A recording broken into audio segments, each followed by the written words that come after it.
Okay. So ngayon pong oras po na ito ay pag-uusapan lang po natin yung may kinalaman po sa ating devotion. Okay?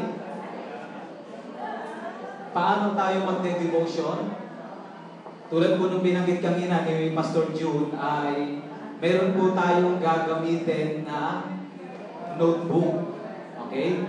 So ngayon, ito pong notebook po na ito, ang sabi niya ay gagamitin po ito ng mga nasa SOL. So ibig pong sabihin, yung ating devotion,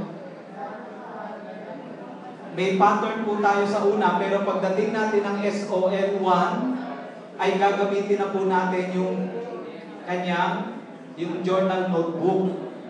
Okay? So ang halaga po noon ay 65 pesos. Okay? Yun po yung gagamitin po natin. Now, ngayon, pag-uusapan po natin ngayon yung devotional natin. Buksan po na po natin sa dalang Bible natin in Acts chapter 3 o chapter 4. Acts chapter 4. Okay, from verses 1 hanggang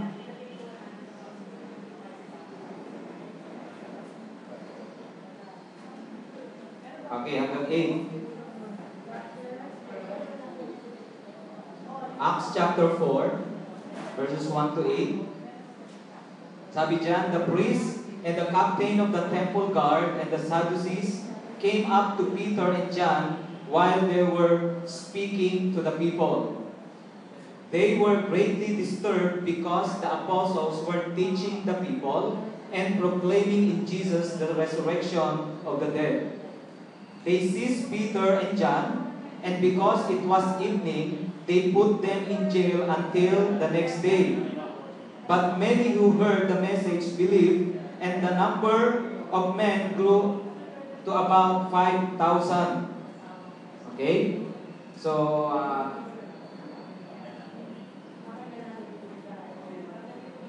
now, sige po, tayo po muna sandaling manalangin hanggang doon na lang po muna. Okay?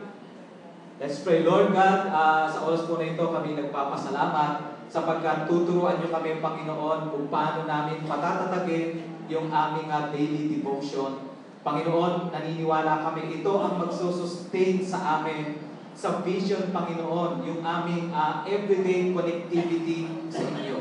Marami pong salamat, Lord, sa revelation. Marami pong salamat, Panginoon, sa panibagong ituturo niyo sa amin na maging values namin, Panginoon, ang devotion, yung daily journaling, Panginoong Diyos. Marami pong salamat at sa iyo po namin ibinibigay ang lahat ng kapurihan sa tagumpay na tatanggapin po namin ngayon. Sa pangalan ng aming Panginoong Jesus. Amen. Amen. Now, diniscuss lang po sa atin ito ni Pastor Joseph before is about primary calling. Ano nga pa yung primary calling natin? To be with Jesus. Okay. Now, ibig sabihin, higit sa lahat ng mga ginagawa natin, yung galing, yung skill po natin, dapat unang-unang nakikita natin magaling tayo when it comes to our primary calling. Okay? So, ano yun? Yung marunong tayong mag-spend ng time sa ating Panginoon. So, ibig sabihin, hindi pala natin pwedeng tawaran yung pagde-devotion. Bagamat pwede tayong magtanong kung paano mag-devotion, anong oras, pero yung sasabihin natin, pwede po ba once a week na lang? Di ba? Hindi pala natin pwedeng tawaran yun. Bakit? Kasi nga, ito ang ating primary calling. Tulad nung time na nung tinawag ng Panginoon ang kanyang mga alagad, ano ang purpose? Ang sabi niya, una umakyat siya sa bundok, at pagkatapos niya umakyat sa bundok, bumaba siya, at pinili niya ngayon yung kanyang 12. Now, ano ang pagkakasabi doon? Nung pinili niya, that they might be with Him. Wow! So tayo pala, higit sa lahat, yung pagkatawag pala natin, yung pagtayo natin sa ating mga iglesia, ang unang-unang purpose pala noon ay hindi para magturo, hindi para mag-administer, kundi para manatili sa ating Panginoon. So kung meron dapat na mastery, may doctorate degree tayo, aba, dito pala, sa primary calling natin. Amen? Okay? So, pinag-aralan din po natin that our primary privilege is prayer. So, ibig sabihin, pinaliwanag na rin sa atin ito ni Pastor Joseph, ginamit niya dito yung ilustrasyon na kung may kaibigan ka, tapos yung kaibigan mo super sikat na, super successful na, bago ka makapunta sa kanya, ilalapit ka muna sa sekretary ng sekretary niya. Di ba? Yung illustration na ginamit natin doon.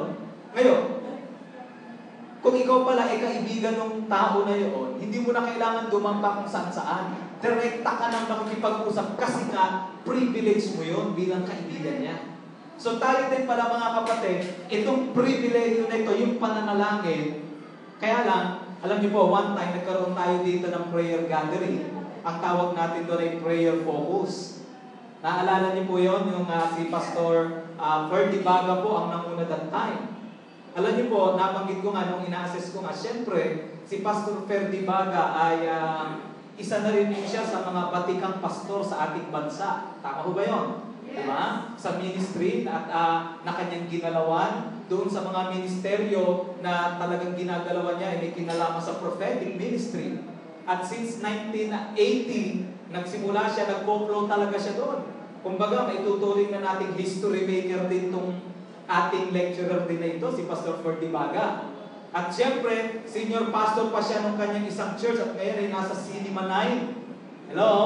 Diba? From ilan daw sila? From 100, naging 400. Siyempre, siya yung pinaka-pinuno, siya yung pinaka-leader, siyempre, sa pananaw natin, kung ito pinaka-leader, siyempre, marami na itong mga assistant. At kung meron mang siyang gustong gawin, pwede niyang iutos ito sa assistant. Amen? Di ba? Pwede, anak, gawin mo to. Ikaw naka-assign yan, gawin mo yan. Gawin mo to. Siyempre, siya yung pinaka-top leader Pwede niyang gawin yun. Pero alam niyo po ba, nung time na nagkaroon tayo dito ng prayer, may mga pangalan, may mga items po tayo, napakarami nung ipinagpe-pray po natin. Alam niyo po, itong top leader na ito, na pastor na sinasabi natin, alam niyo ho, nung nanalangin po siya dito sa harapan, yung bibig niya parang armalite, walang kapaguran. Grabe ho, tuloy-tuloy yung kanyang prayer. Panginoon, talagang ganyan siya ng ganyan. Lakad siya ng lakad, hindi napapagod. Then ang sabi niya, kung ikaw ika, kung tayo ika, walang atmosphere of prayer. Halimbawa po yung pangalan, halimbawa may pagpe-pray ka, pangalan. 3 pahina. Pag daw tayo walang atmosphere of prayer, ang gagawin natin ganito, Panginoon, ito pong lahat na to, in Jesus' name, maligtas ka. Amen. Paano tama? Walang atmosphere of prayer. Then sinasabi natin, ang primary calling natin is to be with Jesus. Kaya lang ang tanong, kamusta ang performance po natin doon sa primary calling po natin? Okay? Then yung prayer sa church po, meron kami nasa kalagitnaan po kami ng prayer of 3. Doon sa prayer of 3, lahat po ng mga pangalan na yun nakalista. At yun po yung mga nakadikit dun sa opisina namin sa pader. Natawa nga po ako, na-surprise ako kasi si D.S. John Manalo, nagamit ko pong illustration yung mga pangalan na nakadikit. Pagtayo niya po doon saan po ba kaming galing? Isabela po ba yung nakaraan? Sa Santiago po, sa Cordon. Alam niyo po, challenge niya yung mga kapatid natin doon. Kayo po mga kapatid, ano-ano po ang nakadikit sa inyong mga pader sa church, sa opisina? Siyempre, nakadikit doon, sertipiko, di ba? Yung mga toasters, di ba? Yung mga program.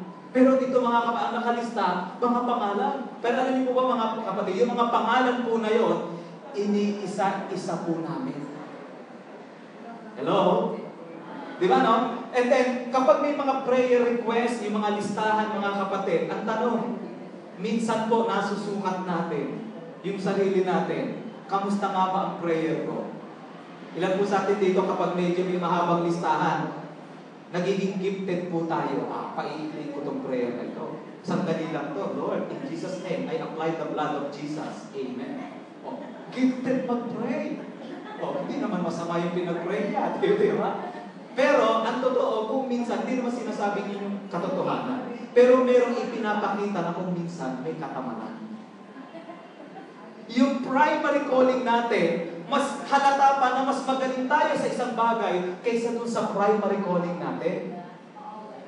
Alam niyo po, ako po, isa ako sa umamin. Sabi ko, totoo, tamad talaga ako. Gifted lang. Gifted lang, pero hindi talaga yung primary privilege, yung primary calling, talagang wala, kulang. Okay? Pero nung time na, alam niyo mga kapatid, may struggle din sa simula. May struggle din sa simula. Siyempre, nasanay kayo medyo lalo kung laging, pag ikaw magpe-pray, may program. Di siyempre, lalo yung mga nakikinig, pag medyo mahaba na, pag ilan mo amen, at pinagdidilatan ka ng gano'n. So, nasanay tayo na maikli lang. Kaya kahit po sa mga personal prayer gatherings at prayer event, ang iikli din ng prayer natin. Okay? Now, tanong mga kapatid, saan po galing o sino ang nag-influensya sa atin ng ating kasalukuyang pananalangin? Diba? Baka po ang nag-influensya sa atin ng pananalangin ay yung program. Kaya kapala ang nag-influensya sa ating mag-pray ay yung ating grupong sinasamahan. Hindi, nasanay kami mag-pray ng ganun. Pero yung kaunawaan na this is my primary calling to be with Him. Okay? Hindi po ito programa, hindi ito isang sistema, kundi ito, sabi nga ni Ate Olin, totoo, ito ay lifestyle. Lifestyle po natin. Now, bago po natin tingnan yung ating, yung journaling na gagawin po natin, kasi next week, magbabago na po ang ating pamamaraan. Pero, dahil next week po tayo magsisimula, i-discuss din bibigyan po tayo ng manual, iyon po ang gagamitin po natin. So, ang magiging focus po ng ating pag-uusap ngayon ay paano natin ito sisimulan, paano tayo mamomotivate, at ano yung mga bagay na dapat natin i-consider para magtagumpay tayo. Bakit mga kapatid? Kasi po, sa susunod na Webes, mag-check na po tayo ng daily devotional journal po natin. Kaya lang, magbibigay lang po ako ng pattern ngayon hanggang sa susunod na Webes, magagamit po natin. Pero pagtungtong na po ng Biyernes, iba na. Dahil ang gagamitin na po natin yung manual. Kasi SOL 1 na po tayo. Okay? So sa amin po, bilang mga bagong mananampalataya, yung pattern na ibibigay ko po sa inyo, iyon ang ginagamit ng mga bagong mananampalataya. Then, habang nag-grow po sila, nagkakaroon din po ng pagbabago sa paraan ng journaling. Kasi nagmamature po tayo eh. So, anong importante doon? Ang importante, madaling ipasa, okay? At madaling maunawaan. Yun po ang goal po natin. Now, tingnan po muna natin. Bakit napaka-importante na ma-build natin yung tinatawag nating personal devotion po natin? So, tingnan po natin ito. Sa Bible po, kapag binabanggit po ang bundok o mountain, maraming dahilan at maraming mga, tawag dito, maraming tinutukoy ang bundok sa Bible. So, ang pinakasikat na tinutukoy ang bundok ay yung, pag may bundok, anong tawag natin sa bundok sa Bible? Pag minimension una, patungkol saan ang bundok sa Bible? Saan po? Pwedeng Revelation. Pero yung pinakasikat, pag sinabi mong bundok, prayer. Okay. Ano ba? Presence of God. Amen ba? Tama, di ba? Kasi kadalasan doon nagre-reveal ang Panginoon presence of God. Now, anong ibig sabihin? Kailangan pala tayo maitatag nating mabuti yung bundok na yan sa ating buhay. Yung devotion. Now, sa Bible po, titingnan po natin yung ilang klase ng mga bundok na yan at anong klaseng bundok iyon. Okay? Ito po yung titingnan po natin. At bilang aplikasyon, wow, kailangan ma-build ko itong bundok na ito. Kasi kailangan ko to sa ministry, kailangan ko to sa vision. Okay? Simulan po natin. In Genesis chapter 22 and verse 2, makikita po natin, and 13 and 14, a place of sacrifice. Anong bundok yon? Mount Moriah. Okay, Mount Moriah. Ang sabi dito sa Genesis, then God said, take your son, your only son, Isaac, whom you love, and to go to the region of Moriah. Sacrifice him there as a burnt offering on one of the mountains I will tell you about. Anong bundok po yun? Okay, Mount Moriah. Abraham looked up, and there in a thicket he saw a ram caught by its horns. He went over and took the ram and sacrificed it as a burnt offering instead of his son. So Abraham called that place, "The Lord will provide." And to this day it is said, "On the mountain of the Lord it will be provided." Now, unang bundok po na tinawag the Mount Moriah, a place of sacrifice. Now, ganun din po sa atin mga kapatid. Kapag hindi po natin na-build yung prayer life po natin, anong klaseng pagsasacrifice ang meron po kaya tayo? Okay? So, ibig sabihin, pwede kasing gawin natin to ganito, gawin natin to ng ganyan ng best, pero hindi po natin na i-build yung bundok ng ating pananalangin, yung personal devotion natin sa Panginoon. Bakit mga kapatid? Ang totoong sacrifice pala nakaback up sa ating yung connectivity sa ating Panginoon. Pwede palang mag-sacrifice tayo ng mag-sacrifice, pwede palang gumawa tayo ng halos magsuka tayo, talagang sakripisyo na to talaga. Pero pag hindi ito back up ng prayer, pwede pala tayong maging mayamang. Hello? Okay? So yung una, kapag pala tayo ay nagkakaroon ng prayer life o yung devotion natin daily, ibig sabihin mga kapatid, doon nakakapag-build tayo, magagawa natin yung totoong sacrifice. Magagawa natin yung totoong sacrifice. At doon din sa bundok na yun nangyari, no? The Lord provide. Minsan kasi yung sacrifice, kaya nga sinabi po natin sacrifice, yung tipong wala na tayong maibibigay, yung parang kulang na, pero ibibigay mo pa rin, sacrifice po ang tawag doon. Pero, kapag pala tayo nandun sa context ng bundok na yan, yung devotion natin, doon natin mararanasan yung provision ng ating Panginoon. Kasi naganap yung totoong sacrifice eh. Okay? So, sa devotion pala natin, doon natin nagagawa yung sacrifice. Alam niyo po mga kapatid, sa vision, naku po, pag hindi po tayo marunong mag-sacrifice mga kapatid, hindi po magtatagumpay ang vision. G12 vision. Bakit mga kapatid? G12 is not about the program. G12 is about the man. Ilan po sa atin nakaalala no? G12 is about the man. So anong ibig sabihin? Tao yan. Mabira, kasama pa doon sa tao yung masungit? Amen? Kasama, di ba? Yung maramot, kasama ron? Tuwing mo nasa cell group mo, damot-damot. Lahat kayo nagpapataka na siya, kuha pa ng kuha doon. Sayang. Palitan mo nga yung 20, malutong. Imbis na magpatak, pinalit pa yung 20, ang pinalit yung luma niya. Mga kapatid, kung di po tayo marunong mag-sacrifice, hindi po tayo magtatagumpay. Saan tayo makakakuha ng totoong sacrifice, mga kapatid? During our devotional time with the Lord. So, mga kapatid, importante po ba ang personal devotion? Number 1, dito tayo magkakaroon, matututong mag-sacrifice. Alam niyo mga kapatid, ang mag-akay po ng kaluluwa, hindi lang po bibigyan, minsan kasama pati bulsa. Amen? Di ba, no? Kasama pati bulsa. At minsan nga, tingnan nyo, minsan nagkakaroon pa ng alitan sa bahay po natin dahil lamang sa mga kaluluwang inaakay po natin. Anong tawag doon? Sacrifice. Pero kung hindi po tayo marunong mag-sacrifice, pwedeng aksidente, nakaakay tayo ng kaluluwa. Pero ang totoo, hindi po talaga tayo makapagdadala ng kaluluwa sa Panginoon. So para ma-develop at magkaroon tayo ng totoong heart na nagsasacrifice, kailangan i-build natin yung bundok ng ating devotion. Okay? So number 1, a place of Mount Moriah, a place of sacrifice. Number 2, Mount Horeb, a place of calling.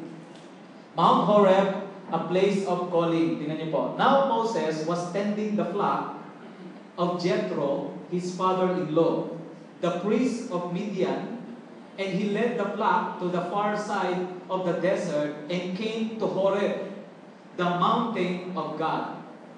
There the angel of the Lord appeared to him in flames of fire from within a bush. Moses saw that though the bush was on fire, it did not burn up. Mga kapatid, sa panahon pala ng ating pagdidevotion, doon natin mararanasan yung matinding pagkatawag ng ating Panginoon. Alam niyo, kung minsan, yung paglilingkod po natin, hindi dahil sa calling na lang natin, minsan calling na lang. Kaya na lang tayo naglilingkod, hindi na dahil sa calling, dahil ipit na. Kasi pag umalis pa ako ng church, siguro kahit paprika, baka mahirapan akong mag-apply. Hello? Therefore, mga kapatid, ang nagsusustain pala ng totoong calling natin, hindi porket nagpapatuloy tayo, nasa calling pa rin. Okay? So, ibig sabihin, para lalong maging sariwa, masarap, sabi, balikan natin yung calling natin. Alam niyo po, meron akong inalagaan. Simula po pagkabata hanggang sa siya ay magbinata, ay na-mentor ko po siya, naipasok ko po sa isang Bible school. Kaya lang po dahil wala pa po kaming yung process na ganito. So yun lang. So personal training, ganyan-ganyan, personal na paggabay ko sa kanya. At sabi ko, para matuto to, kailangan ipasok ko to sa Bible school. Alam niyo ho, nung pagpasok niya sa Bible school, yun yung time na nag-i-start naman kami sa vision. Alam niyo, habang tumatagal, ito po ang direksyon ng church, ito ang direksyon. Alam niyo po, nangyayari ngayon, ang nangyayari sa kanya, after na siya nakapag-aral, tumira po siya sa isang bahay. At sa pagtira niya doon sa ibang bahay, ang nangyari, parang lumabas na siya tagalinis ng sasakyan, tagabili ng bawang at sibuyas, no? Pag-ubos na suka, o pag may bisita, bibili ng RC, no? O kaya na pag may bisita, timpla mo ng kape yung bisita. Then yung one time, lumapit sa akin, Pastor, alam niyo po, parang nalulungkot ako. Alam niyo, sabi ko sa kanya, bakit hindi mo balikan, ano ba ang pagkatawag sa iyo? Alam niyo, paglipas po ng ilang buwan, bigla po siya bumalik sa akin. Yun palang sinabi ko na yun, naging parang palaisipan sa kanya. Sabi niya, Pastor, pinag-isipan ko pong mabuti yung sinabi ninyo. Pastor, kailangan ko pong bumalik sa aking calling. Okay? Tinawag ako para mag-akay, mag-alaga. Tinawag ako para maglingkod sa Panginoon. So mangyayari mga kapatid, doon sa ating devotion, laging sumasariwa, ang sarap maging pastor, ang sarap maging leader sa loob ng simbahan. Amen po ba mga kapatid? Kaya lang mangyayari yun kapag meron tayong araw-araw na koneksyon sa ating Bible, sa ating Panginoon. Kaya minsan ang pagiging Kristiyano natin, nakaranas na po ba tayo, yung tayo na mismo ang pastor, naramdaman natin, mas mainit pa yung member ko kaysa sa akin. Di ba? Ba't parang mas appreciative pa itong member na ito kaysa sa akin ng pastor? Ako, dadaanin ko na lang sa mga mabubulaklak na pananalita. Purihin ko ang Panginoon at tunay na ang pag-ibig ng Diyos ay di maarok. Pero ramdam natin, try yung spirit natin. To the point na parang yung pagiging pastor natin, parang posisyon na lang. Hindi na dahil calling. Pero alam niyo po mga kapatid, sa bundok ng Panginoon, doon naging sariwa ang pagkatawag nino po mga kapatid ni Moses. At naniniwala ako, kapag ibinil po natin ang bundok ng devotion every day sa buhay po natin, lagi tayong sariwang pastor. Alam niyo po, one time, kailan ba yun? Kagabi ko. Sabi ko, gigising ako ng maaga. Sabi ko, magpe-prepare ako, ganyan-ganyan. Kagabi, sabi ko, mukhang mahihirapan akong makapag-devotion. Alam niyo po, sa takot kong parang makaramdam ka ng yung dryness. Kagabi po, nag-devotion na agad ako. Sabi ko kasi pagkising ko, marami na akong gagawin. Pero kagabi ko lang po yung ginawa, mga kapatid. Pero alam niyo yun, alam mo na yung feeling na dry ka eh. At bilang pastor, wow, parang can't afford natin yun na naglilingkod tayo, tapos dry tayo. Amen? Parang nakaka-offend on my part as a pastor na makita na mas mainit pa yung member kong mag-akay ng kaluluwa kaysa akin. Lalong-lalo yung kapag umaga, yung babati sa'yo. Siguro, kanina, usap nga kami ni TS eh. Doon sa topic po natin na, ano yung pangatlong question? How is your marriage life? And siyempre sa akin, how is your love life? Sabi ko, ganito, ganyan. Nag-meet na kami, gano'n, kahatid ko lang sa kanya. And then sabi ko, DS, alam niyo po, tuwing magkakaroon ng UMCTC sa Bea, ang kasama ko po ay sila si DS Jan, sila Pastor Marvin, sila Pastor Joel, and then sila Pastor Joseph Sabarte. Alam niyo po, isang bagay lang ang napapansin ko po sa kanila. Isang bagay lang po pag magkakasama kami. Paggabi, meron po silang kausap na ang lambing-lambing nila. Sabi ko, bakit ako wala? Then sabi ko, ang sarap. Sabi ko yung parang namimiss. Siyempre, nandun ako sa edad eh. Kaya papunta na talaga ako dun eh. Kaya sabi ko, nag-open ako sa kanya. DS, alam niyo po ba? Bilang binata na pastor, at alam ko, konting panahon na lang nandun na ako. Meron akong isang fear. Paano ko dadalhin yung marriage life? Sabi ko sa DS, dumating ka na ba doon sa punto na sa pag-ministry mo, yung marriage life mo ay parang bang, hindi naman dahil sa sinisisi mo yung marriage life mo, may parang may conflict. Sabi niya, totoo, pastor. Actually, naranasan ko one time eh. Pagkatapos namin mag-away, Sunday, ako naman yung nag-preach, yung asawa ko nakatunod. Ganun daw ang ganun. Sabi ko, parang daw ang hirap. Alam niyo po, yung mga ganung moment, na kapag wala po tayong daily journaling, ang hirap dalhin ng mga pagsubok. Then sabi sa akin ni DS, manatili ka lang sa presensya ng Panginoon. Ang buhay mag-asawa, makakaya mo yun. Nagtatawa na niyo. Pero mga kapatid, totoo po yun. Walang bagay na hindi tayo makakaya. Kaya ina-encourage ko yung sarili ko eh. Patatagin ko yung devotion ko, makakaya ko yung marriage lang. Amen? So, alam niyo po, wala nang ibang panggagalingan. Nung tinawag po tayo ng Panginoon, kasama sa provision na ibinigay niya sa atin, yung primary calling natin, and that is to be with Him. Because everything will be provided, mga kapatid. No? Bagamat ako'y doon papunta pa lang, nagde-declare na ako ng prophetic word sa sarili ko.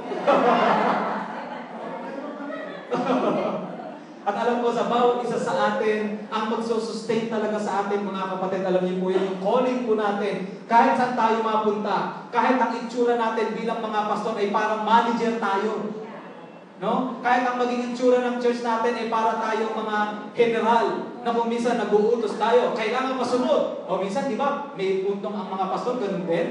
Alam niyo po, mga kapatid, pag ang ating primary calling, bagamat kinakailangan kung minsan maging parang general tayo magsalita, pero pag may primary calling tayo, mga kapatid, hindi nawawala yung joy.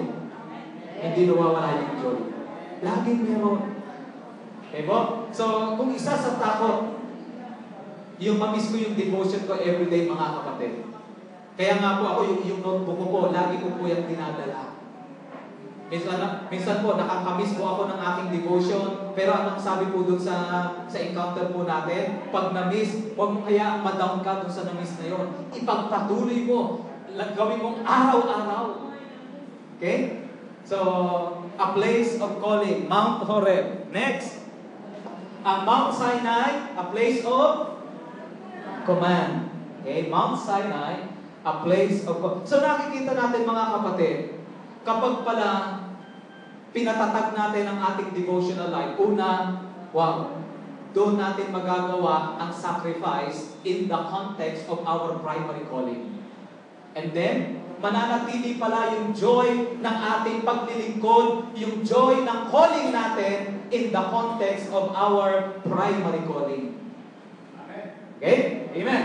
Exodus 19, 20 and 25, the Lord descended to the top of Mount Sinai and called Moses to the top of the mountain. So Moses went down to the people and told them. So alam po natin yung kwento. Na dito po sa bundok na ito, tinawag ng Panginoon si Moises at ibinigay yung mga command. Okay? Alam niyo po kung minsan, kapag wala po tayong primary calling, syempre, number one, lumalabo na po yung ating pandinig. Or maybe, hindi na natin nadidinig. Okay? Ang Panginoon, lagi po siyang nangungusap. Naniniwala po ba tayo mga kapatid? Yung direksyon na mangyayari sa church po natin, ang Diyos mismo direkta ang nagbibigay. Kaya lang, depende yung kung nadidinig natin. Kasi po, kung minsan, tayo po, pinapatakbo na lang natin ang mga churches natin, parang meron tayong hawak na manika. Amen? Ganito gusto ko sa manika ko. Ito, mas bagay itong damit na ito. Kaya nga kung minsan, kung dalawa pa nag-uusap, manika na rin yun. Uy, manika ko rin yan. Alam nyo, may mga leaders po ng simbahan ngayon, nagpupuka ng mic dahil lang sa kurtina. Meron po akong alam na ganyan. Nag-away po sila Sarah, nag-agawan po ng mic. Paano pinag-uusapan ano daw kulay ng kurtina ng harap ng church nila? Dahil lamang sa mga ganun, mga nagkakaroon ng away-away. Pero naniniwala po ako mga kapatid, kapag babad po tayo sa ating personal devotion, nagkakaroon po tayo ng malinaw na direksyon sa church po natin at yung direksyon ang gagaling sa ating Panginoon. At naniniwala po ako mga kapatid, yung direksyon po na yan ay hindi nagbabago. Ano po yun? To win souls and make disciples. Kapag po tayo nawala, alam niyo ho, meron akong church na kakilala. Nag-G12 po yun. Kaya po dahil hindi ho nila na-sustain yung vision sa church po nila, alam niyo po ang ginawa na lang ngayon, nag-program and activity na lamang po sila. Okay? Hindi po na-sustain. So ano nangyayari? Nagkaroon na lang sila ng kainan, pinaganda na lang nila yung mga fellowship po nila. Hanggang saan nangyari? Parang sila church. Kami church. Parang naging social club na lang, parang paru-paro club. Parang gano'n. Pero church yun. Parang mga Dato Puti club. Di ba? Yung mga maasim ang mukha. Parang pag may papasok na iba, hindi na makapasok kasi ramdam nila na parang kanila lang ito. Pero sa vision mga kapatid, kapag, alam niyo po, kapag may primary calling po tayo, yung command ng Panginoon, direkta na didinig po natin. Kaya ang unang-una, ang pastor mismo ang nagkakaroon ng tinatawag na conviction. Oy, hindi ka na nagde-devotion. Ay, opo, sorry po. O, hindi ka nag-aakay ng kaluluwa, utos ka ng utos na mag-aakay ng kaluluwa. Okay? So, sa pamamagitan po ng devotion po natin, malinaw po na nadidinig natin yung command ng ating Panginoon. Okay? So, kapag po, mga kapatid, nanlalamig na, nawala tayo sa devotion, malaki po ang tendency na pinapatakbo na lang natin sa sarili nating utak at kaalaman at skill ang simbahan ng Panginoon. Ang itsura, nagpapatuloy yung simbahan. Pero iba po. Okay? So yung command, direkta po nanggagaling ito sa ating Panginoon. Okay, next, tingnan po natin. Mount Carmel. Ang Mount Carmel is a place of victory. Mount Carmel is a place of victory. 1 Kings chapter 18 and verse 19. Now, summon the people from all over Israel to meet me on Mount Carmel, and bring the 450 prophets of Baal and the 400 prophets of Asherah, who eat at Jezebel's table.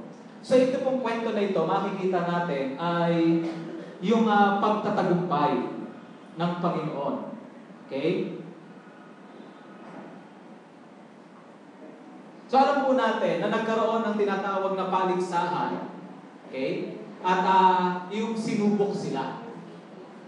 Now, doon po sa bundok na ito, i-declare po na ang Panginoon, yung kanyang kapangyarihan, ipinakita. At ano po ang nangyari ngayon? Ano nangyari? Nagkaroon ng tinatawag na tagumpay. Victory.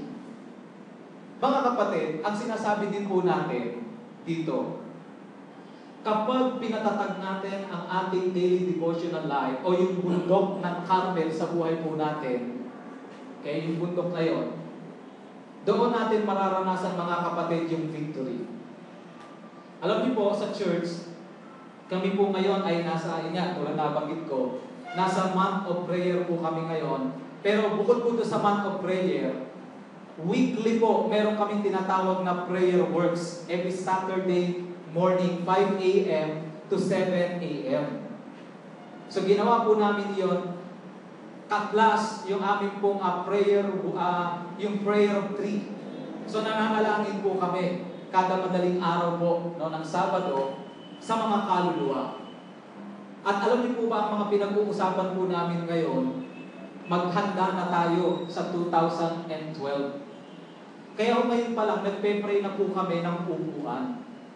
Ngayon po, nagpe-pray na po kami na yung aming present na nilipatan na libreng lugar, libre po yun, walang bayad. So from 10,000, naging 0. No? Doon po kami naroon ngayon. Kaya lang po, ang pinagamit muna sa amin, itong gilid. Ngayon po, every Sunday, nakikita po namin na nadadagdagan na po yung taong muli, plus yung afternoon service po namin, yung parang kila Pastor Eli, no? Kami nananampalataya at nakikita po namin, yung hapon po namin, mga ibang mukha po ang dumadating. Bakit po mga kapatid? Kasi yun po ay resulta ng aming prayer of 3. May mga bagong kwento po na nangyayari na parang yung sa akin ho, pinagpe-pray ko pa lang. Yung una, kasi po ang sa prayer of 3, you will just pray lang. Okay, hindi alam ng tao yun na pinagpe-pray mo siya. Basta pinagpe-pray mo, then may guidelines po yun. Pag ituturo po din natin, kasama po sa coaching natin yun. Okay, kasi po, kung ano yung, dahil naranasan po namin yun, ikikwento po namin sa inyo, batay po sa karanasan. Pero with manual, with manual po yun. Ngayon, ang nangyari po dun sa amin, yung pinagpe-pray ko po, yung unang tao, nung minsan nakasalubong po ni Brian, biglang tinanong daw ang pangalan ko. Si Pastor ba na minsan nandiyan sa opisina, pakisabi nga minsan, dadalawin ko siya. Baliktad. Siya pa ang dadalaw sa akin. Dapat nga ako ang dadalaw sa kanya kasi siya yung pinagpe-pray ko eh. Alam niyo po, simula po nung araw na yon, 3 linggo na po siya puma-attend kasama ang pamilya niya sa church. Then alam niyo po, yung pangalawang pinagpe-pray ko, kasi talagang isinama ko po yung sa prayer of 3. Dahil sabi ko, nabalitaan ko doon sa kapatid niya na umaating sa church, na itong kuya niya ay medyo problemado. Then sabi ko, Panginoon, parang nilagay mo siya sa puso ko, pero bigla ako nagkaroon ng interest. Then, pinag-pray ko siya. Then sabi ko, kaya lang, sabi ko, bro, kamusta ka na? Okay na ba? Minsan pag-pray kita, ano yung sagot sa akin? Huwag na, wala naman yan eh. Buti lalo akong nag-pray ngayon, sabi ko, talaga itutuloy ko to. Alam niyo po, after nung first week ng prayer of 3, next week, ang ginawa ko po, dumiretso po ako sa bahay nila, nagdala po ako nung yung kakainin ko po ng hapunan, ibis na sa labas ko kakain, sabi ko, alam ko na, bibili ako, dagdagan ko, makikikain ako doon sa kanila. So dinala ko po yung pagkain, kumain po ako doon. Sakto, ang nandun lang siya. Kain po kami ngayon, kwentuhan kami, alam niyo, nung busog na ho siya. Sabi ko, Lord, maglagay ka ng word sa aking isipan, kung ano ang right word na sasabihin ko dito. Kasi ilag to sa prayer eh. Ilag to sa Bible eh. Pero alam niyo po ba mga kapatid, ang ginawa ko kasama ng prayer of 3, nagpadala po ako ng Bible sa kanyang kapatid na hindi niya alam. Sinulatan ko ng pangalan, ito ay para sa iyo, kakausapin ka na pag ganun po nilagay ko. At alam niyo po, nung time habang nag-uusap kami, sabi ko, bro, may pinadala ko sa yung Bible na papasok ba? Ay, wala. Sabi niya gano'n. Ganun ba? May babasahin sana ako sa iyo kung okay lang. Sige, okay lang. Nakita ko, pagtingin ko po doon sa likod, may puon. Nakaganon. No? Sa paanan ng malaking puon, nandun yung may nakabuklat na Bible. So, ang ginawa ko, di ba, ito pala, may Bible pala rito. Kinuha ko yung Bible. Ang ginawa ko po, tinignan ko doon sa harapan. Pagtingin ko, yun yung binigay ko, nakasulat pangalan niya. Sabi ko, bro, ito pala yung Bible mo. Hindi akin yan. Hindi sa ito, tingnan mo. Pinakita ko pangalan niya. Alam niya, sabi niya, ay, sa akin pala yan. So, meron na siyang declaration ng word na kanya yung Bible. Inangkin na yung Bible. Pinasa niya ngayon. Then, bigla yung word na tanong ko sa kanya, bro, nakaranas ka na ba sa buhay mo bilang isang kabataan na parang yung future mo parang wala kang pag-asa? Then, ano yung sagot niya sa akin? Oo, nakakaranas ako ng gano'n kahit hanggang ngayon. Then alam niyo po, ang ginawa ko, nag-testimony lang ako ng nag-testimony sa Kanya. Lahat ng kabutihan ginawa ng Panginoon sa buhay ko. And then, nag-fellowship na, nag-pray. After ng prayer po namin, okay na. Alam niyo po, Tuesday, then Wednesday, inimbitahan ko po sa cell group. Nagpunta, tumanggap sa Panginoon. At alam niyo po, yung second Sunday, second week ng aming prayer of 3, yung pangatlo, alam niyo, wala pa kaming move. Kasi first, second, third, wala pa kaming move. Dapat na ginagawa, puro prayer lang. Then, sa patungtong ka na ng fourth, doon ka na magsisimula na mag-text, magparamdam, magbigay ng kape, ulam, o ano man, diba, doon lang. Pero yung first to third, wala.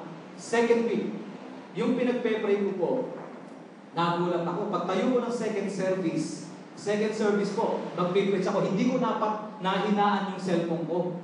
Kaya pagtayo ko ganyan, ang ingay na, gano'n ang gano'n. Naku, sorry po, ang ingay, sandali po. Text yun. Balang tinignan ko, binabasa ko, number lang, walang pangalan. At ang nakalagay, Pastor, si Kelvin po ito pala yung number ko. Alam niyo, yun yung pangatlong pinagpe-pray ko na hindi ko alam kung anong cellphone number niya. Nagulat ako, siya pa ang nagbigay ng cellphone number sa akin. Hallelujah. Okay? Sa ganung klase mga kapatid, kapag pinatatag po natin, hindi lang yung sa church, una tayong mga lingkod ng Panginoon Kapag ito po yung napansin ko, once na pinatatag po natin yung prayer life, yung primary with Jesus natin, yung to be with Jesus, at yung ating daily journaling, yung daily devotion po natin, nagugulat ako mga kapatid, yung tagumpay nagaganap. Kasi noon mga kapatid, alam niyo po, ako po, isa din ako sa katulad po ninyo na mahilig po sa pakulo para lamang maging buhay na buhay ang gawain ng Panginoon. Yung kulang na lang, yung lumunok ka ng buhay na manok para lang maraming matin. Yung mga ganun yung tipo para lagi pasigla ang church. Yung meron kong pakulo na, kunyari, boom, gumagano'ng karumpa. O kaya naman, yung sa preaching mo pagpupo nila, merong bahid ng dugo, pero hindi naman dugo yun. Ang preaching mo pala is about the blood of the Lamb. Yung ang hilig sa pakulo. Alam niyo mga ako ganun din para sumigla. Pero rin napansin ko, hindi masyadong naging matagumpay lahat ng mga pakulong naisip ko. Sumaya lang ako kasi doon sa resultang nakita ko na on the spot. Pero paglipas po nun, wala naman talagang impact. Pero alam niyo mga kapatid, nung time na natutunan ko po yung daily devotional life, yung daily devotional journal mga kapatid, doon ko po nakikita yung tagumpay na kung muna pa dumarating po. So, Mount Carmel, a place of victory. Alam niyo ba mga kapatid, dahil din po sa pananalangin, devotional life, yung Bible ko pong nawawala, natatandaan niyo po yun, nung na-share ko sa inyo. Lungkot na lungkot po ako. Ngayon po nagulat po ako, pinalitan ng Panginoon. Gusto ko po itong Bible na ito. Hindi po taga-church, taga-ibang ministry pa, ginamit ng Panginoon para ibiniles ako. Hallelujah. Alam niyo po kasi dumating yung time na, kasi iba yung Bible mo, iba yung personal mo Amen ba yun? Iba Pag nawala yung Bible mo, at yung Bible po kasi nakwento ko sa inyo, nabahayan ng undoy. Kamahal-mahal pa naman ng Bible na yun, pero nakuha ko yun sa pamamagitan din ng faith. Sa sobrang mahal nun, talagang faith lang ang kaya ho napunta sa akin.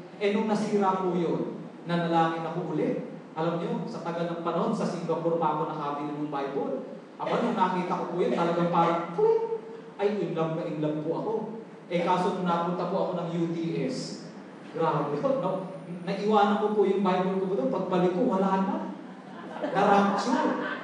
Alam niyo po, yung kahit na anong gawin ko, hindi naman dahil sa ayoko ng Bible, alam niyo yung feeling ko na kada magbubukat ako ng ibang Bible, parang tinahanap-hanap ko yung personal Bible ko. One time, talagang namimiss ko na yung Bible ko. Nag-post ako sa Facebook. Sabi ko doon, miss na miss ko na siya. Parang ganun yung nakalagay. May nagtanong. Sabi niya, Pastor, sino naman yung namimiss mo? Sabi ko, yung Bible ko po kasi, ganyan, ganun. Alam niyo ba, sabi niya, ay Pastor, actually, parang kinakausap kasi ako ng Panginoon. Meron akong Bible. Hindi ko alam kung kanino ibibigay. Pero nung nabasa ko yan, nung sinabi mo, Pastor, may Bible akong ibibigay sa iyo, blessing ng Panginoon. Alam niyo, nagulat ako. Ako naman, nagpasalamat agad ako sa Panginoon. Alam niyo po, paglipas ng 2 weeks, nakita ko po sa opisina dumating itong Bible. Alam niyo po, ay grabe, ibang-iba yung personal devotion ko ngayon. In love akong muli sa Word of the Lord. Hindi dahil nanlamig ako, pero yung feeling, alam niyo, ibinalik yung joy. Ang tanong ko mga kapatid, kayo po, may kwento po ba kayo ng yung in love kayo sa inyong personal Bible? Amen? So, mga kapatid, mai-in-love po tayo lalo sa salita ng Diyos. Okay? Kapag araw-araw po natin siyang nakakadaupang palad. Mount Hermon, a place of God's presence. Now, ito mga kapatid, matindi po ito.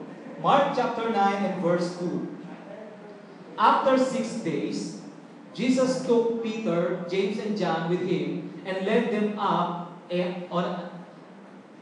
a high mountain where they were all alone. There he was transfigured before them. Alam niyo po, nakakalungkot na naranasan ko sa buhay ko. Pastor po ako, pero ako mismo sa sarili ko, hindi ko ramdam yung God's presence. Ang ramdam ko na lang yung galing, ang ramdam ko na lang yung skill, pero ang totoo, wala na yung God's presence. Pero alam niyo po mga kapatid, dito, sa ating daily devotional life, doon po mararamdaman yung God's presence sa atin. Alam niyo, one time lumapit po sa akin yung primary cell group ko. Kasi po, ka-close ko talaga yun eh. At kung merong problema po sa akin, personal niya pong sinasabi, kasi siyempre cell group ko yun eh. Ganun na po ang aming relationship ngayon sa church, yung sa cell group. Kasi primary cell group ko po yun eh. So talagang yung buhay ko po sa kanila ko binibigay, yung intimacy ko po. Kung meron man lalong higit na intimate ako sa church, mga kapatid, doon sa aking cell group. Kasi po, meron kaming kultura. My cell is my family. Ganun po namin tinanaw ang cell group. My cell is my family. At lahat po ng mga susunod na magiging cell group, ganun po ang pangarap namin. At sabi ko, hindi nila ituturing na pamilya nila ang cell group kung ako mismo, hindi ko ipaparanas na pamilya ko sila. Alam niyo po, sa panahon ng kagipitan, sa panahon na walang pera yung isa, sa panahon na namumroblema sa pamilya yung isa, alam niyo po, unang-una idinadalangin ko, Panginoon, ako po ang unang-unang dapat makaalam kung may pinagdadaanan ng aking cell member. Alam niyo po, sabi sa akin ng isa kong cell member na yun, Pastor, huwag po kayong ma-open at ako na lang po ang personal na magsasabi po sa inyo. Ewan ko lang po sa iba. Pero parang hindi ko po maramdaman yung anointing ni Lord sa inyo sa kada tumatayo po kayo. Ilan po sa atin? Wala man nagsabi sa atin, pero sarili natin, isang ganun na sinasabi sa sarili natin. Alam niyo po, nung time na yun, yun yung time na nagkaroon ako ng pagkukulang sa aking devotion. Minsan po mga kapatid, ang God's presence na pagkakamalan po natin, yun yung mga complete programs na meron po tayo. Minsan po, yung God's presence na pagkakamalan po natin, yun yung tagumpay. Pagkatapos mismo nung concert, yung lahat ng papalakpakan, kinocongratulate ka, that's the presence of God. Akala natin yun. So, yung presence of God, yung aura natin mga kapatid, di ba nakakakita tayo ng mga kapatiran natin? Yung sa aura pa lang nila, alam mong, wow, yung presensya ng Lord nasa taong ito. So, ganun din sa atin mga kapatid, alam niyo po, ang daily devotion po natin, binibigyan at binabago po yung aura po natin. Mukha pa lang, blessing na. Tingnan mo yung mukha ng kapatid mo. Mukha pa lang, blessing na. Diba? Diba? So ito po yung mararanasan natin mga kapatid. Hindi lang po self, kundi yung mismong sa atin may kaganapan. Ibang-iba mga kapatid. At napansin ko po, alam nyo, tulad ng binanggit kang tawa ko ng tao ng binanggit ni Pastor June. Nung nandun daw sila sa ospital, yung dalawang magkapatid, nag-uusap. No? At parang nag-aaway. Kaya pagpira ka naman, hindi mo kinuha ganyan-ganyan. Takang-taka daw siya. Pagdating daw ng nanay, ba't di ba kayo kumikilot? Ganyan pa rin kayo. Sabi niya, kaya pala. Alam niyo po mga kapatid, yung inaasam-asam po nating tagumpay sa church po natin, mababanaag na po natin, depende kung anong klaseng God's presence meron tayo sa ating sarili. Devotional life. Kung gusto po natin, meron pong nagsabi, the level of your success will be determined by the person around you. Parang yung sinabi niyo sa Rizal, tell me who your friends are, and I will tell you who you are. Then show me your devotion. Then I will tell you kung anong klaseng success na magkakaroon ng ating ministry. Alam niyo po mga kapatid, nakakatakot ngayon. Lalo nung nauunawaan, nag-grow po tayo sa ganitong klase ng pangarap ng Panginoon. This is not a system, this is not a program. Mai-share ko lang po, pero bagaman, totoo naman. Meron po tayong isang dinangloadan ng G12, ng isang malaking simbahan din natin, ng UMC. Then, gandang-ganda po siya sa G12. Sabi niya, yung matinig niya, maganda. Yung nakausap niya, ang ganda. Yung nababalitaan niya, ang ganda daw. Sabi niya, hindi pwedeng wala niyan sa aming church. Then, ngayon, contact siya ngayon kay Ate Oli. Kumontak din yata kay Mami. No? Noong time na yun, nag-uusap kami ni Pastor Barbie. Sabi ko, Pastor, eto ka ako, talagang napakaganda nito. Pinuntahan namin, share namin. Nung pagka-share namin dun sa kanya, tuwang-tuwa siya, sabi niya, ito talaga yung gusto ko, ito yung pangarap ko, na talaga maraming kaluluwa. Hindi lang sila maging member, kundi maging matrain sila bilang mga disciple. Then, nung pag-uwi namin ni Pastor Marvin, sabi ko sa kanya, Pastor, sa sobra akong kabisihan ng isang pastor, kahit sino pastor, basta busy-busy sa kanyang buhay, kapag pinasok ang G12, magugulat siya, matrabaho pala ang G12. Alam niyo, nung isang pagpaliko doon, nag-download po kami sa church, kasama po yung mga leaders nila.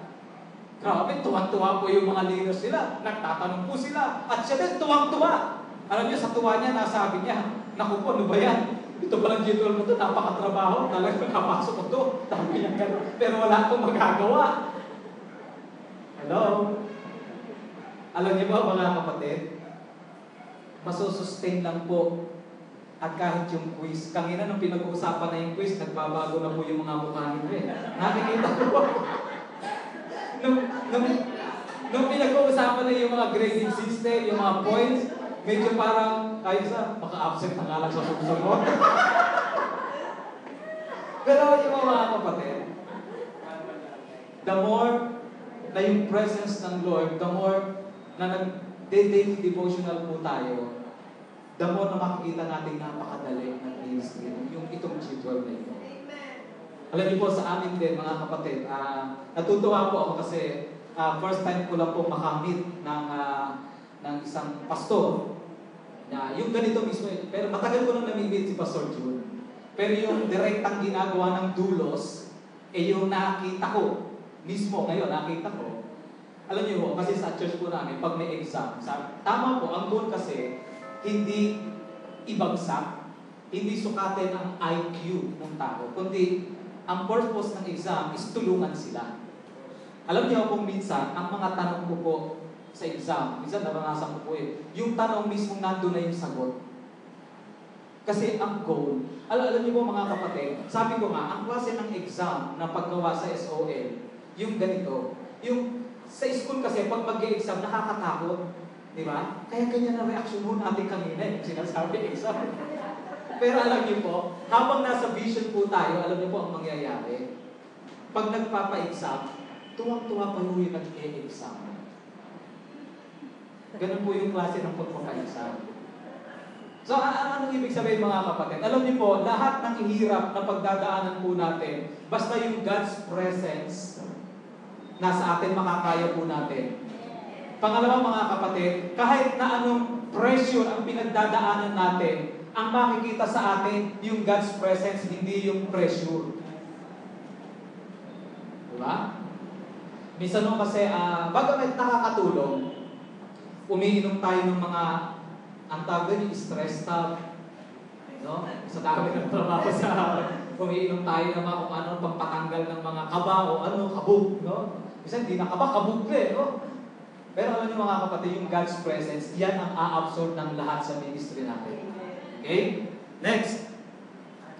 Mount Olive, a place of commission. Mount Olives, a place of commission. Mga kapatid, dito din sa prayer life po natin, dito natin mararanasan yung commission ng ating Panginoon. And ano yung Great Commission? To win the Lord, to win souls and make disciples. Mga kapatid, siguro po ganito, itama na po natin para iisang word na lang po tayo. Kasi na-encounter ko po ito with D.S. John, and which is totoo naman, para iisa na po tayo with the G12. Pag sinabi po nating vision, to win souls and make disciples. Okay? Kasi po nakasanayan natin to win the lost and make disciples. So ganito po, to win souls and make disciples. Okay? Yun po. Mga kapatid, alam niyo po, lalong lilinaw ang vision. Alam niyo po, ako napansin ko mga kapatid, noong ako po ay nagde-devotion na sa book of the Gospel, doon ko po napansin si Lord kung paano po siya mag-cell group. At bawat cell group ko mga kapatid, lalong lumilinaw ang vision. Lalo pong lumilinaw yung pangarap ng Panginoon. The more na lumilinaw yung pangarap ng Panginoon, the more na lumilinaw din yung sinasabi ko sa mga member. Alam niyo po, nangyayari lang yan mga kapatid during our devotional life. Nakakatulong mga kapatid yung magbasa po tayo ng mga G12 books, G12 materials, magkaroon tayo ng koleksyon, yung mga higupan na yan, yung mga sipsipan na yan, yung mga ganyang USB na ganyan, makakatulong po lahat ng yan mga kapatid. Pero naniniwala po ako, yung Great Commission, yung vision ng Panginoon, lalong lilinaw po yan kapag nagde-daily devotion po tayo. Okay? Then, primary calling. Okay, now, ito po muna yung gusto kong bigyan ng din sa atin na mga kapatid. Tingnan po natin ito. Ito po ay galing po kay Pastor Cesar Castellanos. The life of a healthy cell leader begins and ends with God. Only God can give success. My survey of all cell leaders clearly showed that time spent with God is the single most important principle behind successful cell leadership. Wow. A cell leader filled with the power and love of Jesus Christ knows how to minister to a hurting member of the group, how to deal with a constant talker, and how to wait for a reply to a question. Mas magiging effective daw pala ang pagiging cell leader, pastor natin mga kapatid, kapag itong daily devotional po natin ay lutang na lutang sa ating buhay. So, ito po yung naobserbahan nila mga kapatid. My survey of all the cell leaders clearly showed that time spent with God is the single most important principle. Okay? Not activity. Kasi pwede ako, sa tagal ko na rin pong nagde-devotion, pwede nagde-devotion na lang po ako for the sake of daily. Nag-get niyo ba yung ibig sabihin mga kapatid? Kasi baka masabihin akong wala, baka natapat pa na may magtanong sa akin, ikaw nga, pasok, matigil nga ng notebook mo. Sa takot ko lang na ma-check ako, kaya ako araw-araw nagde-devotion. Pero ang totoo, daily devotional is a single most important principle. Okay? Yun po yung presensya ng Panginoon. Okay? Principle behind successful cell leadership. Next, din na po natin ito. Why then don't cell leaders properly prioritize this time? Okay? So, there are at least 3 hindrances. So, tunghayan lang po natin yung 3 hindrances. Bakit daw, kung ito na yung single most important, pero bakit kung minsan ito pa yung ating kinatatamaran o nane-neglect? Okay? So, number 1, first and foremost, is drowsiness.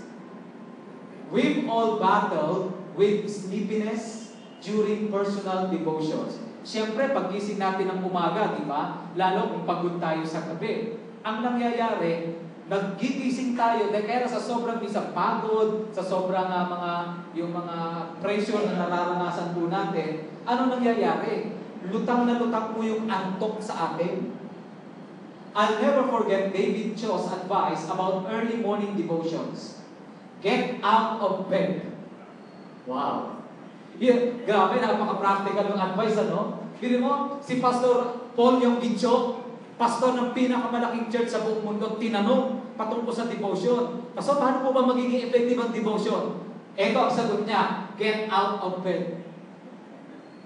Ang lalim ng revelation, no? Pero totoo to, mga kapatid. Kasi po, during our devotional time, every morning, dun po nagkakaroon ng bibig ang ating mga higaan. Humiga ka na. Humiga ka na. Diba? Doon yun eh. So, napaka-great advice. Get out of bed. Why? Because in bed, deep prayer can too easily become deep sleep. Amen? Yung deep prayer, nagiging deep sleep sa higaan. Okay? So instead, get up, wash your face, drink some coffee, or go for a jog if necessary to get the blood flowing. So ito na yung mga practical step, mga kapatid, para magawa po natin ang devotion. So una, umalis daw tayo sa ating higaan. Okay? Pangalawa, pwede daw natin gawin dito. Di ba? Sino, naaalala nyo, sino nagsabi sa atin ito? Meron po tayong lecturer, tinuro sa atin ito. Pastor Joseph. Di ba? Sabi niya, nagwiwisik-wisik daw siya eh. Pag inaantok ulit siya, wisik-wisik ulit siya. Okay? And then, get up, wash your face, drink some coffee, and go for a jog. So ako po mga kapatid, ang style ko po dito, coffee. Paggising ko po, coffee. Kahapon ng umaga, paggising ko po, ang dami agad trabaho. Ganyan-ganyan, nilipat ko yung internet, nilipat ko yung ganyan-ganyan. Eh, yung si Brian, yung aking secretary, nagde-devotion. Nautusan ko, napakabot mga sandali kuwan. Eh, sumunod naman siya. Pagkasabi sa akin, tayo tapusin ko muna yung devotion ko, pagagalitan tayo ni Lord. Natikilan tuloy ako siguro. Tanggal yung kabisihan ko eh. Na-review ako eh. Okay? So, ito po mga kapatid. Now, tingnan po natin itong isa. Pangalawa, another impediment is our mind. Ano daw what about the mind? How often I have approached the throne of God only to battle my thoughts? Ilan po sa atin minsan yung magde-devotion, kung ano na pa pumapasok sa isip mo? Di ba? No? Para, ano ba yan? Ang hirap naman. Nagbabasa ka na nga ng Bible kung ano na pa pumapasok. Di ba? What that person thought of my comments last night or when I should wash my car. Your thoughts, Lord, not mine. So ito po. Your thoughts, Lord, not mine is the battle of devotions. Then, ano ang dapat natin gawin? Ask Him to take over your thoughts in the listening room. So bago tayo mag-start, kapag may mga ganong moment po tayo, yung talagang magulo, ang gawin natin, Lord, take over po sa aking isipan. Hanggang sa mai-align na natin yung spirit po natin, then naniniwala po ako, ready na po tayo sa ating everyday devotion. Okay? So number 1, drowsiness. Number 2, yung mind po natin, minsan daming gulo. And then number 3, lack of time. Live the fast food mentality at McDonald's. Ano pong ibig sabihin nito mga kapatid? Live the fast food mentality at McDonald's. Madalian, di ba? In order to drink deeply from the divine, you must spend time in deep meditation. Hindi yung parang fast food ka, pagkas mo aalis ka agad, di ba? Don't live your devotional time without touching God. No? Wag daw po natin iiwanan ang ating devotional time without touching God, feeling the glow of His glory. This demands extended periods before God's throne. Alam niyo po, ako nakaranas na rin po sa devotion na yung pagkatapos kong yung devotion ko sulat man, parang kinahig ng manok. Ganon. Kasi siyempre, nagmamadali ka, no? So yung lack of time, kung minsan mga kapatid, yan yung nakakahadlang sa atin. Okay? So, Dahil ito ay daily, ano ang dulot nito sa atin? Una, nabibuild po yung discipline. Anong klaseng discipline? Yung discipline na maranasan natin lagi, yung God's presence. Okay, yung God's presence. Mabuild yung God's presence. Now, ito po mga kapatid, yung gagawin po natin ngayon. Okay? During bukas ng umaga, hanggang Huwebes ng umaga, ito po yung pattern na gagawin po natin para makatulong. Ito po yung mga for beginners lang. Okay? Then next week, ang gagawin na po natin at ang i-check po natin ay yung manual, yung SOL1 devotional book po natin. Pero ngayon, ang checkin ko po next week ay itong gagawin po natin. Okay? So, ibig sabihin, dahil mag-check po tayo, lahat po ng notebook sa Huwebes, pagpasok niyo po, may pangalan, iiwanan niyo po doon. Okay po mga kapatid? So, i-check po natin, no? Ganito po ang ginagawa ko mga kapatid sa amin, sa mga lalo, yung mga unang-unang, lalo yung mga ka-a-attend lang ng encounter. Talagang for 1 month, sinecheck ko po, pinapatawag ko po yan, pinupunta ko, minsan hindi sanay. Sasamahan ko po yun, magde-devotion kami. At nakabilog kami, sinecheck ko, mali yung sa number 1 mo, mali yung word. Okay? So, mali yung word. So, nung kami po ay nandun sa Cordon, sa Santiago District, nagkaroon po kami ng workshop. Ginawa po namin, bawat isa nag-devotion. Then kinabukasan, chinek ko po. Tawa sila ng tawa, ang daming mali sa ginawa po nila. Kasi kapag hindi po naging tama yung devotion ko minsan, ang nangyayari, parang na lamang, ang tawag ko, yung diary ba yun? Parang ganun lang. Okay? So, ganito po ang gagawin po natin. Okay? Ang i-devotion po natin ay yung aklat po ng Psalms. Psalms chapter 1 and verse 1. Next day, Psalms chapter 1 and verse 2. Next day, verse 3. Okay? Ganun po ang gagawin po natin. Okay? So, now, sorry po. Ano ba ito? When you sabihin, Pastor, Psalms 1 lang. Apo. Tapos ang first day, verse 1. Second day, verse 2. Apo. Ganun po. Kasi, inisip ko, Psalm 1, Psalm 2, Psalm 3. Naku po, mga kapatid, patawarin niyo po ako. Sorry po, medyo iibahin ko lang po. No? Now, ganito po, ganito. Okay. Ito po ay love. Sorry po, sorry. Now, ito po ay kaya po nabago mga kapatid dito kasi ho, nung time na diniscuss po namin ito sa Cordon. So, iyan po yung ginamit namin. Pero this time, dahil 1 week lang naman, para po alam po kung paano po i-check.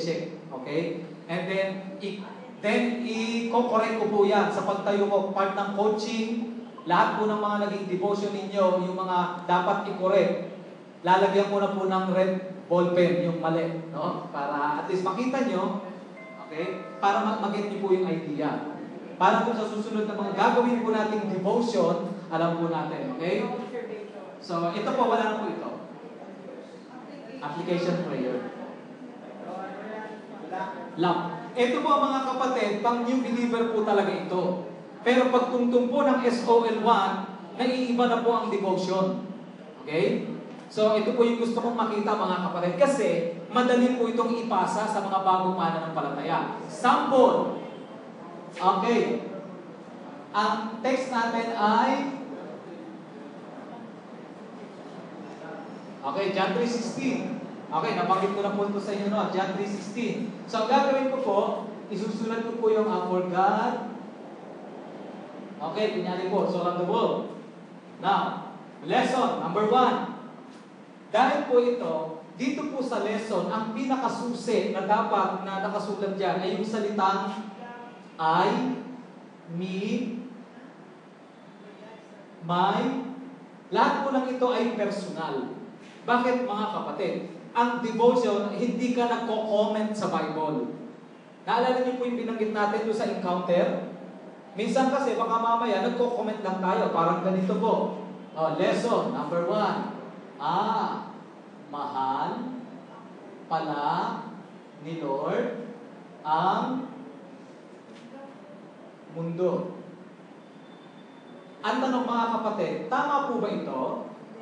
Hindi. Bakit po? Hindi personal eh.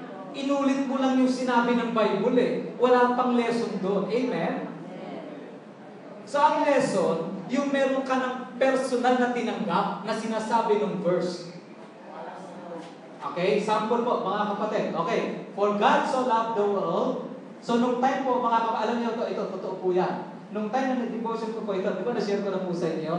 Mahal pala ni Lord yung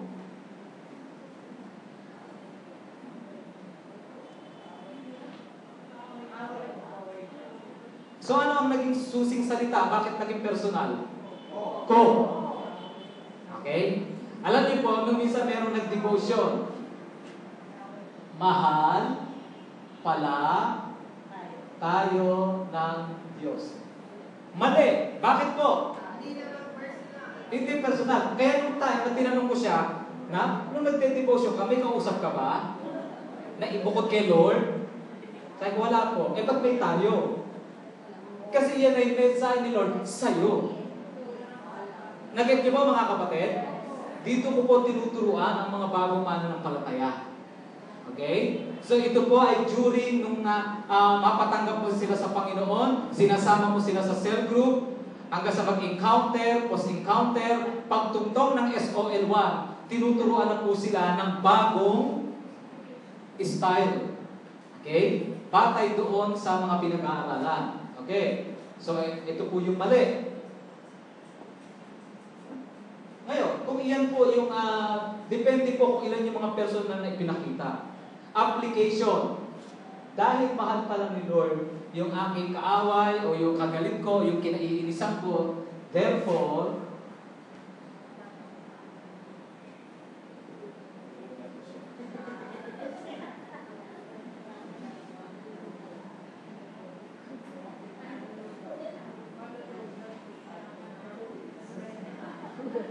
mga kapatid, may application po ba yung aking lesson?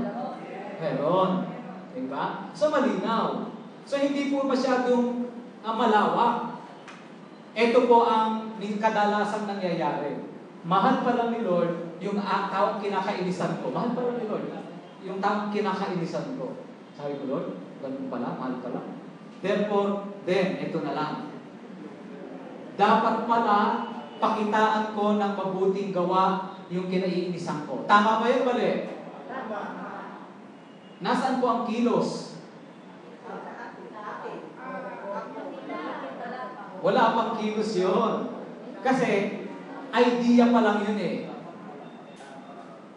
Pwede sa lesson yun. Dapat pala, pinapakitaan ko ng mabuting gawa yung kinaiinisan ko. Kasi mahal yun ni Lord. Dapat dito, ang pinakasusing salita dito, action. Okay? So, ano yun? Action. Gawa. Kilos. Meron po kaming inaalagaan ngayon na kabataan sa church.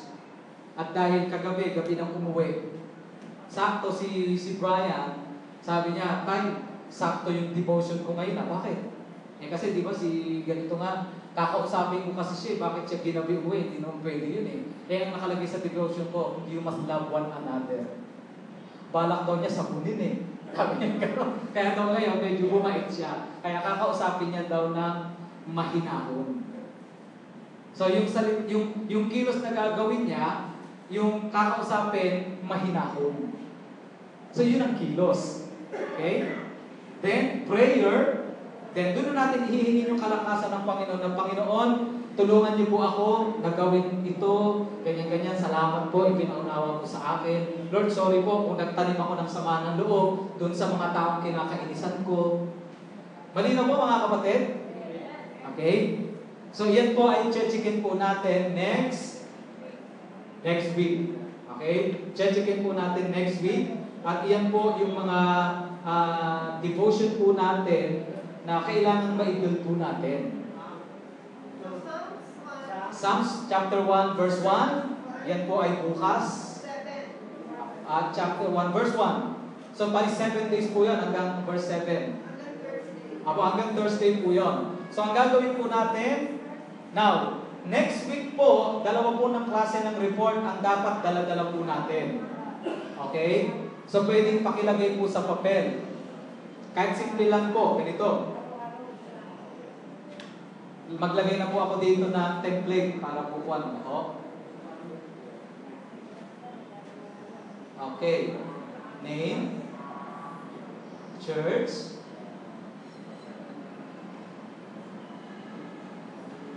okay. Monday, Tuesday, Wednesday. That Thursday po tayo magsisimula. Thursday, Friday, Saturday, Sunday. and then po, once a week lang naman po pala. Sorry. Okay, then once a week lang po, kailangan mga kapatid, magkaroon na po tayo ng cell group. Itong week na ito, pagkatapos, kailangan mag-cell group na po tayo agad. At least, kung wala pa, at least 3. Okay? Sa church po natin, kahit 3. 3, 4, 5, 6, walang problema. Basta at least 3, hindi pwedeng wala. Now, date. Anong date mo ginawa ang cell group? Ilan? Member. Name, 1, 2, 3, 4. Ito po yung i-report natin this coming Webes. Mga kapatid, bakit po?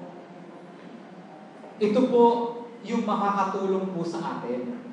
Okay po mga kapatid? Kasi meron po tayong self-coaching. Pero kung wala naman po tayong application na ginagawa, mahihirapan din po tayo. Amen po ba yun mga kapatid? Okay lang po ba yun? Medyo may konting ano po tayo. Sige po, Pastor. Member. Okay, name, church, date, and member. Susulat po natin yung mga pangalan ng mga umattend po sa atin. At least 3. At least 3. Okay? Po? Pwede po yun. Apo. 3 members. Apo, for each cell. Now, unang-unang dapat magkaroon ng cell group ay ang pastor. Okay? So, ganito po yun. Basta, mag-cell group muna ang pastor, siya muna i-apply. Then, kasama po ng inyong devotion notebook, iipit niyo po sa notebook itong cell report. Now, ganito po. Bakit po natin kailangan? Gagawa po tayo dito gagawa ko po kayo ng database para po, pagdating natin sa church, makita po natin kung paano magpatakbo ng cell monitoring system. Okay po ba yun mga kapatid? Okay. Kasi po kapag wala po tayo, magaling po tayo mag-cell group, hindi naman tayo marunong mag-monitor, wala rin po yun. Sa church po, kung mayroong isang bagay na medyo hindi naman umiinit ang ulo, pero na, alam niyo po yun, napipressure po ako kapag wala po akong makitang cell report. So yung aking pong isang youth leader doon, si Harry, na naka-assign po sa cell monitoring, kapag po hindi maayos ang kanyang cell, naku po, medyo tinututukan po talaga siya. Kasi po, hindi lang po ito basta salita, monitoring kasama po yun. Now, bakit ko po kayo pinapagawa? At bakit ko rin po ito gagawin? Ito po ay makakabuti at makakatulong po sa atin. Kasi po, kung ano po yung mangyayari sa atin dito, yun po yung paraan na makikita natin na nangyayari sa loob po ng churches po natin. Kasi mga kapatid, meron pong mga nagtuturo, pwedeng ituro sa inyo yung ganyan, pero hindi ipinakita sa inyo kung paano ginagawa sa church. Bakit ang linaw na naman pagkakaturo, pero iba ang naging resulta? Kasi hindi na ituro kung paano nila ginagawa sa church. Hindi itinuro na kailangan mo pala ng mga staff sa church. Hindi itinuro na dapat pala meron kang malinaw na opisina sa church. Okay? So ito po yung gusto kong ipakita po sa atin sa pag-a-adapt po natin ito. Okay? So dalawa po ang assignment natin, devotion, and then yung ating self-report. Isang beses lang naman po yan, once a week lang po yan. Okay? Basta pangalan lang ng member. Opo, pangalan po nung tao na umaten ng ating cell group.